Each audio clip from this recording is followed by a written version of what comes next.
тоқал алам дедің алдың. Не дейсің маған? Жанында болсаң сен болсай. Менің тоқалым емес қой, қуасың ба? Маған үлкен жарнама ұсыныс түсіп жатыр, сонда баруым керек. Ел жұрт мына қатын құтырып байсыз кетіпті демейді ма? Ел жұрт тоқал екеуіңді айтпаса, мен айтпайды құтырған деп.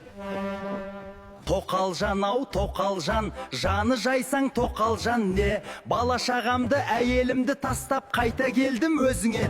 Тағы әйеліңмен қыдырасыңдар ма? Бай айларың бітпесе неге үйлендік біз? Той өткелі бір ай өтті, сен әлі әлексің сол қатынмен.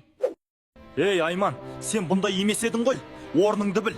Ол менің бірінші әйелім. Сен одан кейін тұрасың. Енем звондап жатыр. Мөлдір, заттарыңды жинап қойдық, бала шағаңмен қосып кет. Айман тұрады енді бізбен. Үйгіден қуып жатыр мыналар мені. Байлап ұстасса да бармайым енді ол үйге. Аймандармен жабысып қалсын.